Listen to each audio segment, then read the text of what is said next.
विजय और राकेश दोनों मित्र बैलगाड़ी पर बैठकर पास के बड़े शहर से अपने गांव रामपुर लौट रहे थे। दोनों ने शहर में कुछ सामान बेचकर अच्छी कमाई की थी। शाम का समय था और आसमान में काले बादल छाने लगे थे। बैल धीरे धीरे अपनी मस्त चाल में चल रहे थे, जैसे उन्हें दुनिया की कोई जल्दी न हो। यार राकेश, ये बैल तो आज बड़े आलसी लग रहे हैं। देख इनकी चाल, जैसे कोई राजा महाराजा की सवारी हो। इस रफ्तार से तो आधी रात हो जाएगी घर पहुंचते पहुंचते। हाँ भाई, मैंने भी यही सोचा था। और देखो, ऊपर आसमान में बादल भी कैसे घिर रहे हैं, एकदम से काले हो गए हैं। लगता है जोरदार बारिश होने वाली है। अगर बारिश आ गई और हम बीच रास्ते में फंस गए तो फिर सारी रात यहीं बितानी पड़ेगी। अचानक तेज हवा चलने लगी, पेड़ों के पत्ते सरसराने लगे और धूल उड़ने लगी। बैल भी बेचैन हो गए और रुक रुक कर चलने लगे। अरे यार, लगता है प्रकृति भी हमारे खिलाफ हो गई है। हवा भी तेज चल रही है और बैल भी अजीब व्यवहार कर रहे हैं, जैसे कुछ आने वाली मुसीबत को भांप रहे हों। तभी पहली बूंदें गिरने लगी, फिर तेजी से बूंदाबांदी शुरू हो गई। दोनों ने अपने सिर पर कपड़ा डाला और इधर उधर देखने लगे कि कहीं शरण मिल जाए। अरे देख विजय, उधर दूर में कुछ रोशनी दिखाई दे रही है। शायद कोई गांव या ढाबा हो। चलो उधर ही चलते हैं, कम से कम सिर छुपाने की जगह तो मिल जाएगी। वे बैलगाड़ी को उस रोशनी की दिशा में मोड़ने लगे। रास्ता कच्चा था और बारिश की वजह से कीचड़ भी हो गया था। बैल मुश्किल से चल रहे थे। यार, ये रास्ता तो बड़ा अजीब है। ऐसा लग रहा है जैसे बरसों से किसी ने इस्तेमाल ही नहीं किया हो।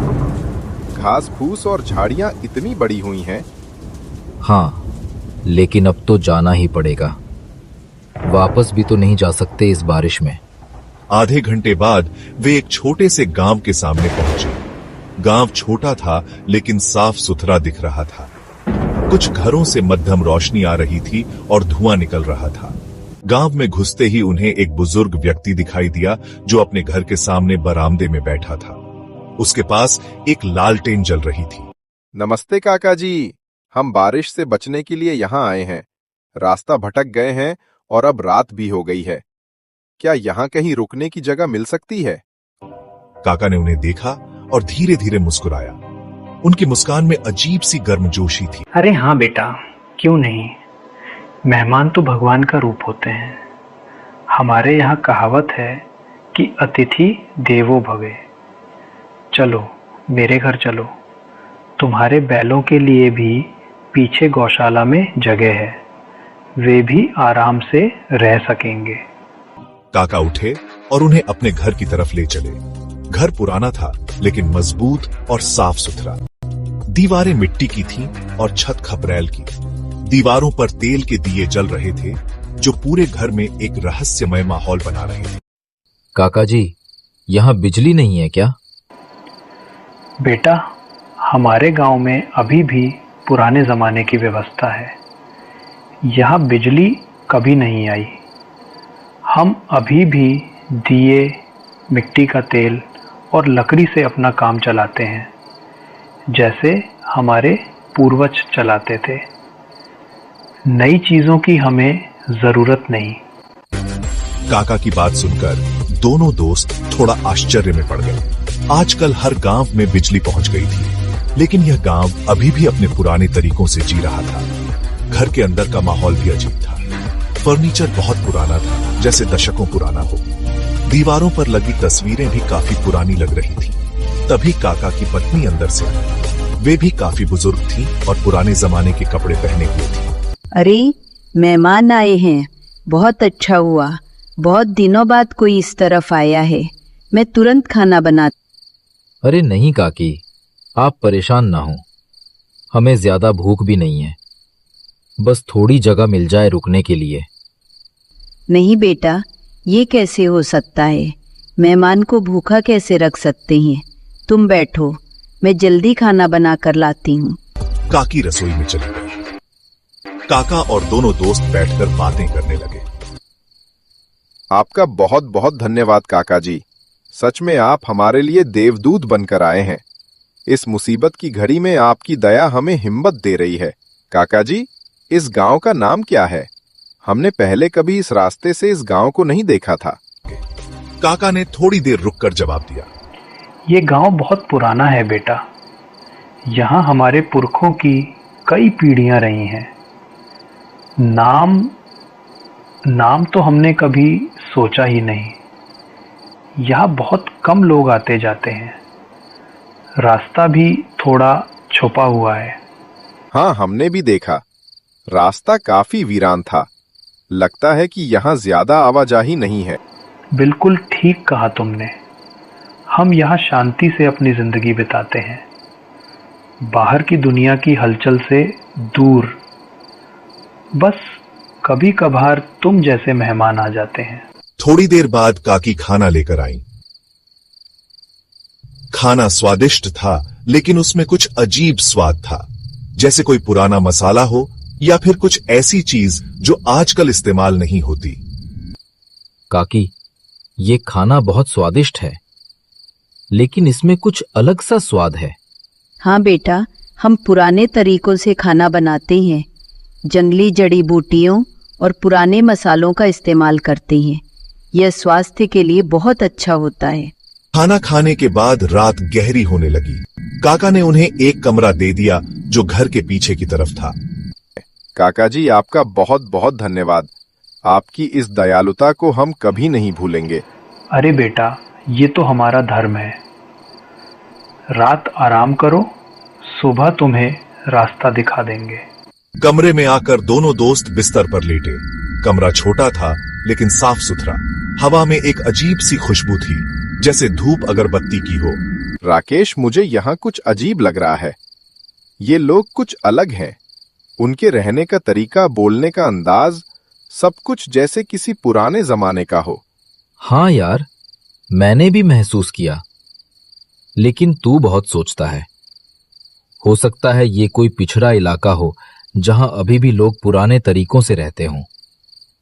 गरीब लोग हैं, इसलिए पुराने तरीकों से जीवन बिताते हैं। कोई बुरी बात नहीं है। हो सकता है, लेकिन फिर भी कुछ तो गड़बड़ है। खैर, एक रात की बात है। सुबह निकल जाएंगे। रात के करीब 12 बजे राकेश को तेज प्यास लगी। पानी का गिलास खत्म हो गया था। वह पानी पीने के लिए धीरे धीरे बाहर निकला ताकि किसी को परेशानी न हो। बाहर आंगन में पूर्णमासी की चांदनी फैली हुई थी। चारों तरफ एक अजीब सी शांति थी। आंगन में एक पुराना कुआं था जिसके चारों तरफ पत्थर लगे थे।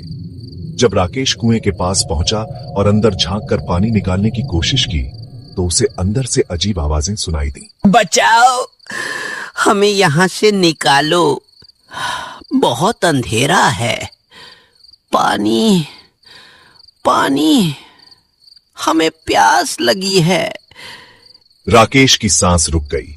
उसने फिर से ध्यान से सुना। आवाजें फिर आईं, लेकिन इस बार और साफ। कोई है? ऊपर कोई है? हमें बचाओ, हमें यहां से निकालो। राकेश डर गया। उसने तुरंत कुएं में झांका, लेकिन चांदनी की रोशनी में भी सिर्फ गहरा अंधेरा दिखाई दिया। तभी उसके ठीक पीछे से किसी ने धीरे से आवाज लगाई। क्या हुआ बेटा, प्यास लगी थी क्या? राकेश ने डरते हुए मुड़कर देखा। काका वहां खड़े थे, लेकिन चांदनी की रोशनी में उनका चेहरा बिल्कुल सफेद दिख रहा था।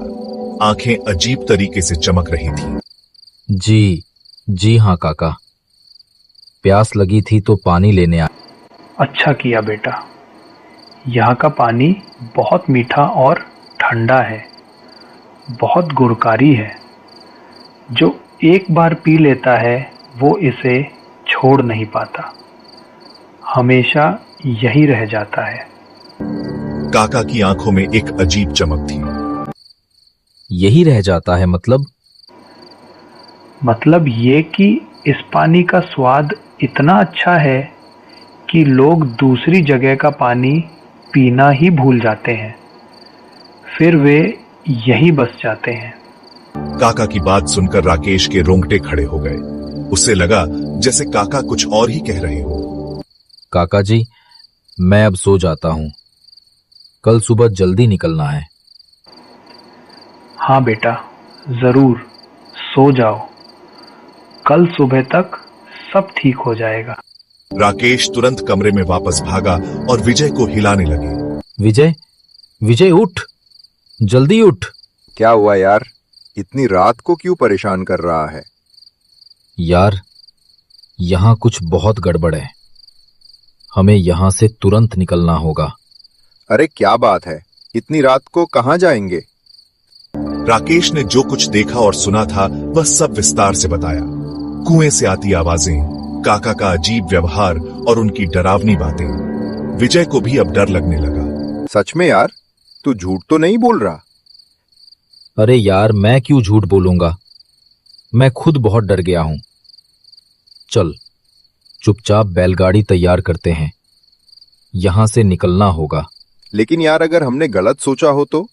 ये तो बहुत बुरी बात होगी, इन निर्दोष लोगों पर शक करना। नहीं यार, मेरा दिल कह रहा है कि यहां कुछ गड़बड़ है, और फिर सावधान रहने में क्या हर्ज है। वे धीरे धीरे अपना सामान पैक करने लगे, फिर चुपचाप बाहर निकले। बैल पीछे की तरफ गौशाला में बंधे हुए थे। जैसे ही वे बैलों को खोलकर गाड़ी तैयार कर रहे थे, काका अचानक वहां आ गया। कहाँ जा रहे हो बेटा? अभी तो रात है, अंधेरे में जंगल का रास्ता बहुत खतरनाक है। काका जी, हमें एक जरूरी काम याद आ गया है। घर पहुंचना जरूरी है। नहीं बेटा, अब तुम यहीं रहोगे जैसे हम सब रहते हैं। यहाँ से जाने का रास्ता नहीं है। काका की आंखों में अजीब चमक आ गई। तभी गांव के और लोग भी वहां आ गए। अजीब बात यह थी कि इतनी रात को वे सब कैसे जाग रहे थे। सबके चेहरे चांदनी में अजीब लग रहे थे, आंखें चमक रही थीं और कपड़े फटे पुराने थे। एक औरत ने कहा, हाँ, तुम लोग हमारे मेहमान हो, अब हमेशा यही रहना होगा। उसकी आवाज में एक अजीब सी खुशी थी। तुम्हें यहाँ अकेलापन नहीं लगेगा, हम सब मिलकर रहेंगे। विजय और राकेश की सांस फूलने लगी। वे समझ गए कि यहाँ कुछ बहुत गड़बड़। हमें जाने दो, हमने आपका क्या बिगाड़ा है? अरे नहीं बेटा, यहाँ कोई गुस्से की बात नहीं। तुम हमारे मेहमान हो और अब हमारे परिवार के सदस्य भी। दोनों दोस्तों ने एक दूसरे को देखा और फिर तुरंत बैलगाड़ी पर कूद गए। भागो जल्दी! उन्होंने बैलों को तेज हाँका। डर के मारे बैल भी तेजी से दौड़ने लगे। पीछे से आवाजें आ रही थीं। रुको, कहां जा रहे हो? जब राकेश ने पीछे मुड़कर देखा तो उसकी आत्मा कांप गई। वे लोग उनका पीछा कर रहे थे, लेकिन वे दौड़ नहीं रहे थे। वे हवा में तैर रहे थे। उनके पैर जमीन को छू भी नहीं रहे थे। ये लोग कौन हैं? ये क्या हो रहा है? पता नहीं यार, बस भागते रहे, जितनी तेज हो सके उतनी तेज। बैल भी जैसे खतरे को भांप गए थे। वे बिना रुके तेजी से दौड़ रहे थे। पीछे से अजीब आवाजें आ रही थीं। वापस आ जाओ, तुम हमारे हो, यही तुम्हारा घर है। वे पूरी रात भागते रहे।